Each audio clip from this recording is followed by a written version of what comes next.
إن المحمود هو الله جل جلاله ومصلى ومسلم عليه محمد وآله. Allah subhanahu va taologa beadad maqtovlar, hamd va sanolar bo'lsin. Payg'ambarimiz sallallohu alayhi va sallamga salovat salomlar bo'lsin. Allah subhanahu va taolo Qur'oni Karimda oylar bilan oylarning fazilatli borligi haqida bayon qilgan. Qur'oni Karimda Allah subhanahu va taolo inna iddatash shuhuri indallohi 12 shahran dedi. Alloh taoloning huzurida oylarning raqami qanchaligi 12 ta dedi. Minha arba'atun hurum, 4 ta harom oylari bor dedi. Mana shu oylarning ichidagi eng afzali Ramazon oyi.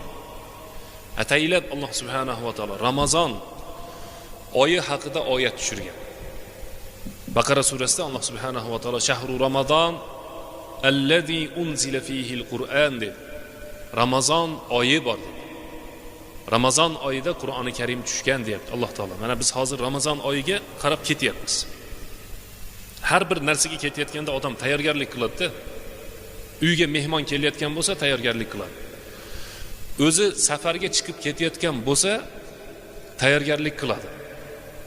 Kattaroq odam bilan ko'rishmoqchi bo'lsa tayyorgarlik qiladi. Ana u Ramazonga ham tayyorgarlik qilish kerak. Va zakkir fa inna zikra tanfa'ul mu'minin deyapti Alloh taolo. Eslating, shoyatki mana shu eslatma mo'min musulmonlarga foyda bersa deyapti. 11 oy bilan Ramazon oyi 12-oy, mana bu oy bir xil bo'lib o'tib ketib qolmash kerak. Chunki hadisda payg'ambarimiz sollallohu alayhi vasallam "Iza dakhala shahru Ramazon", Ramazon oyi kirishi bilan bizga Alloh subhanahu va taolo yordam berar ekanda, "G'ulliqat abwabun nar va futtihat abwabul janna va sulsilat yoki va suffidat ash-shayatin" degan hadis aytgan. Ramazon oyi kirishi bilan Alloh subhanahu va taolo do'zaxning eshiklarini yopilishligini buyurar ekan. Oyni sharafi fazilatida va jannat eshiklarini ochilishligini buyurar ekan. Va shaytonlarni Alloh subhanahu va taolo zanjirband qilib qo'yar ekan va qo'llarini kishanlab qo'yar ekan. Endi biz Ramazon oyiga qanday qilib tayyorgarlik ko'rishimiz kerak degan savol tug'iladi. 11 oyni qanday o'tkazsa, Ramazon oyini ham shunday o'tkazib beradigan odamlar ko'p hayotda. Birinchisi o'sha tayyorgarlik qilishimiz kerak bo'lgan narsalarni birinchisi bu ulamolarimiz so'zlari ekan. Ramazon oyiga tavba bilan kirsin debdi. G'am tashvish bilan emas, gunohlar bilan emas. Ramazon oyiga Alloh subhanahu va taoloning muqaddas bo'lgan, aziz, barakatli bo'lgan oyiga odam gunohlardan pok bo'lib kirish kerak. Masalan, ba'zi bir gunohlarni qilayotgan bo'lsa to'xtatish kerak. Oldin qilgan bo'lsa yoki o'tgan Ramazondan mana shu Ramazongacha gunoh qilgan bo'lsa endi tavba qilish kerak. Xuddiki siz bir chegaradan boshqa bir chegaraga o'tyapsiz. Bir odamdan boshqa odamga o'xshab o'tib qolyapsiz. Tavba degani Alloh subhanahu va taologa ixlos bilan mana shu gunohni qilganiga nadomat qilsa, bo'ldi, Alloh subhanahu va taolo kechirib yuboradi. Qilingan gunohga nadomat qilinsa, Alloh taolo kechirib yuboradi. To'g'ri kirib ketib qolmaylik ro'zaga. Ha, bugun saharlik ekan deb choylarni ichib bo'ldi, bu yoqqa ro'zani tutib oldik deb mana bu yerdan ovqat o'tishlikni va ayolga jimo shunga o'xshagan narsani to'xtatib qo'yishlikni ro'za demaydi. Payg'ambarimiz sollallohu alayhi vasallam hadisda aytadilar, qaysi bir inson Ramazon ro'zasini tutsa, ro'zani tutgandan keyin bekorchi gapini to'xtatmasa, gapiraversa yoki fahsh munkar so'zlarni ishlatsa, bu o'zini ochga qo'yibdi xolos dedi. Och qolib ketadi-yu odam ovqat yemasdan. Ochga qo'yibdi xolos. Alloh taolo mana shu bandasini och qolganligiga umuman muhtoj emas dedi. O'zini ochga qo'yibdi deyapti. Tushunyapsizmi hadisda? Ochga qo'yibdi deyapti. Roza tutmabdi degan ma'no chiqyapti. Fala hajata lillahi an yada'a ta'amahu va sharabahu degan. Ichadiganini, yeydiganini to'xtatib qo'yishlikdan Alloh taologa foyda yo'q dedi. Demak, o'ziga birinchi navbatda foyda yo'q. Ramazon oyiga kirayotganimizdagi birinchisi tavbani mahkam qilishligimiz, ikkinchisi niyatun sodiqa yoki soliha, yaxshi niyat qilishimiz kerak ekan. Chunki hadisda payg'ambarimiz sollallohu alayhi vasallam aytadilar, "Iza dakhala Ramazon", Ramazon oyi kirsa dedi. Yetib borsa, biz hali yetib bormadik, yetib boraylik inshaalloh. Ramazon oyiga kirsa, so'ngra Ramazon oyi chiqib ketsa dedi. Valam yughfar lahu. Gunohlari kechirilmasa, o'sha bandani burni yerga ishqalansin dedi. Ramazon kirib, Ramazon chiqib ketguncha ibodat qilmasa, tavba qilmasa, zikr shukr qilmaydigan bo'lsa, shu bandani burni yerga ishqalansin deb payg'ambarimiz sollallohu alayhi vasallam hadisda aytgan ekan. Birodarlar, shunday oyga kiryapmiz biz. Ramazon kiryaptimi?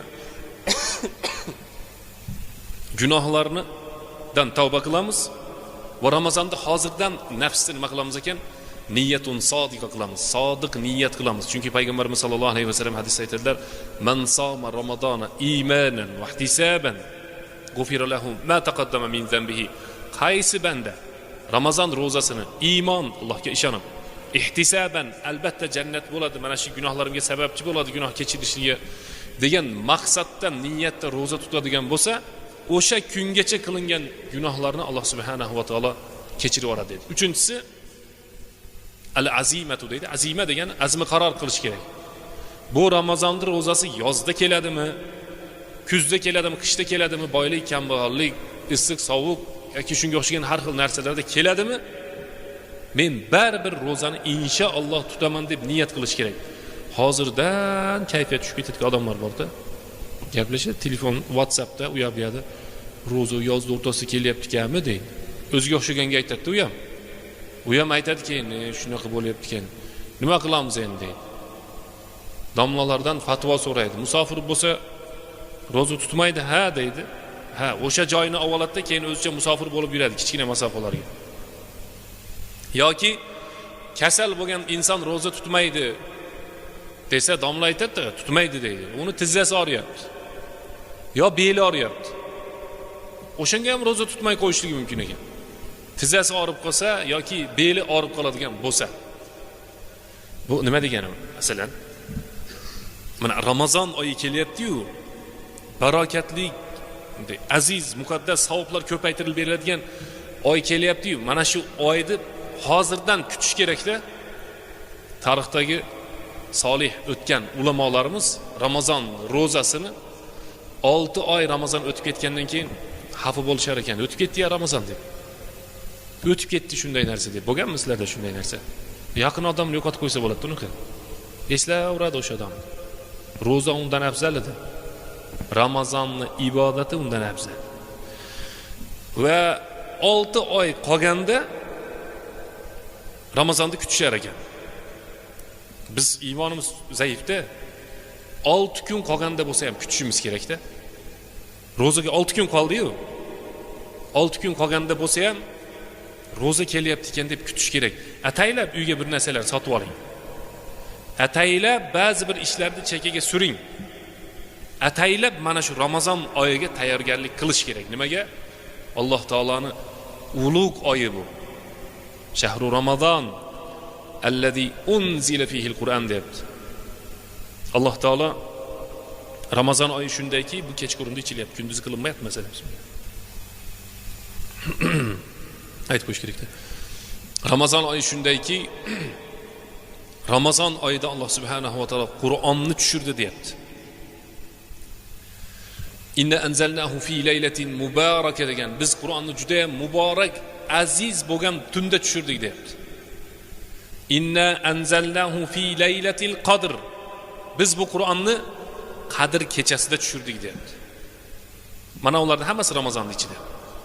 Undan keyingisi ba'zi bir odamlarning dunyoda bo'layotgan ishlari bo'lsa, ba'zilarini ataylab mana shu Ramazon uchun sal yengillashtirish kerak yoki ozaytirish kerak yoki Ramazondan keyinga qo'yish kerak.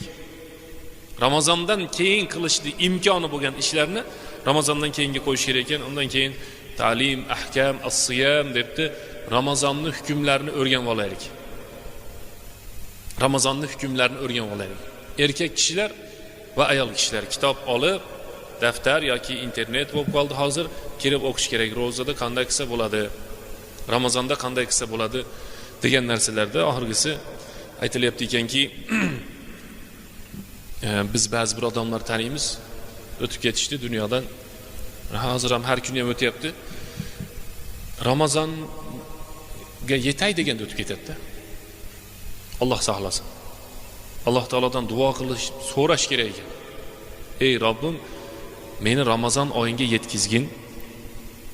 O'zing ro'zasini tutgani kuch-quvvat bergin. Tarovihlarni o'qigani kuch-quvvat bergin. Ramazon chiqqandan keyin meni gunohlarim kechirilgan holda Ramazon oyidan chiqib ketayin deb duo qilish kerak. Duo qilmasa yoki tayyorgarlik qilmasa ro'za kirdi nima-yu chiqdi nima bilmay qoladi. Bilasizlar, payg'ambarimiz sollallohu alayhi vasallam ana o minbarga ko'tarilayotganda 3 marotaba har bir pog'onasini bosayotganda amin, amin, amin deb 3 marotaba aytadi. Bittasi ota-onasiga yaxshilik qilmagan, ana shularning bittasi. Yana bittasi-chi desa, Ramazon oyi kirsa-yu va Ramazon oyi chiqib ketsa-yu gunohlari kechirilmasa, ana shu bandani Alloh subhanahu va taolo burnini yerga ishqalansin dedi, men amin deb qo'ydim dedi. Aytuvchi Jibril amin deyotgan payg'ambarimiz duosi ijobat bo'ladi. Ana bu narsadan nima bo'lish kerak ekan? Ehtiyot bo'lish kerak. Ramazonga tayyorgarlik shunday bo'ladi. Bekarchi, vaqtingizni oladigan, telefonmi, do'stmi, birodarmi, qo'shnimi, shunga o'xshagan bir ishmi, uni Ramazondan oldin sekin-sekin nima qilishimiz kerak? Chekkaga surishimiz kerak. Telefonda ba'zi bir odamlar hali bir-biriga diniy narsa jo'natib qo'yib, WhatsAppdan yo Telegram yo shunga o'xshagan narsalardan jo'natib qo'yib Ramazonga tayyorgarlik qilayotgan. Unday bo'lmaydi. Ramazonga tayyorgarlik o'zi bilan bo'ladi, har bir insonning. Istig'for ayting, mana shuni o'zi kifoya. Domlalar yetarlik. Ilmni o'rgangan insonlar yetarlik. Alhamdulillah. Biz o'zimizni ustimizda ishlashimiz kerak bo'ladi, ko'p o'rinda. Shuning uchun mana Ramazon oyi kelyapti. Biz o'tgan yil ham aytganmiz. Balkim bu mana shu bu yildagi Ramazon kimlardirdir oxirgi Ramazoni bo'lishi mumkin. Biz uni bilmaymiz. Qaysidir bandalarda oxirgi Ramazoni bo'lib qolishligi mumkin. Payg'ambarimiz sollallohu alayhi vasallam shuning uchun Ramazon oyida yana qilinadigan ehsonlar haqida bular aytiladi. Payg'ambarimiz sollallohu alayhi vasallam juda qo'li ochiq inson bo'lib qolar ekan. Va ajvada ma yakunu fi Ramazon deydi. Ramazon oyida eng ko'p ehson qiladigan odam bo'lib qolar ekan. Hozir men bu mavzu haqida inshaalloh bir gapiraman. Hozir ham ozginasini aytib qo'ymoqchiman. Bizning odamlar juda shu bir-biriga bir narsa jo'natib, mana shu narsa bilan ovora bo'lib, o'zini esdan chiqarib qo'yapti odamlar. Shunga ko'p e'tibor beraylik. O'zi esdan chiqib qolyapti. Unga aytayapti, unday qilish kerak ekan, bunday qilish kerak ekan, bunday qilsa yaxshi ekan, bunday qilsa yomon ekan deb WhatsAppdan, Telegram, internetdan ovora bo'lib qolyapti. Shu internetdan uzoqlashaylik. Qur'oni Karimga yaqinlashaylik. Mana bizda kitob turibdi-yu. Ana uni o'qishni o'rganmaylikmi? Qur'oni Karimni o'qishni o'rganmaylikmi? Chunki Ramazon oyi nima oy desa Qur'on oyi deyiladi. Ramazon oyi Qur'on oyi. Shuning uchun birodarlar, Alloh subhanahu va taologa bir duo qilaylik. Alloh taolodan so'raylik. Ramazon oyi o'zi hammasi bo'lib 720 soat bo'lib hisoblanar ekan. 720 soat. Mana shuni 660 soati biz buni vaqt haqida gapirganmiz. 660 soati yeyishlik, ichishlik, shunga o'xshagan ishlar bilan o'tib ketar ekan. 5 kun qoladi ekan bizga hammasi bo'lib, ibodatlarimizga 5 kun qoladi ekan, 30 kun ro'zadan. Hali umrimizni chiqardik-ku, esda bo'lsa kerak vaqt haqida gapirganimizda. Ramazon ham shunday. Uxlashlik bilan, ish bilan, falonchi bilan 720 soatdan 660 soat ketib qolar ekan.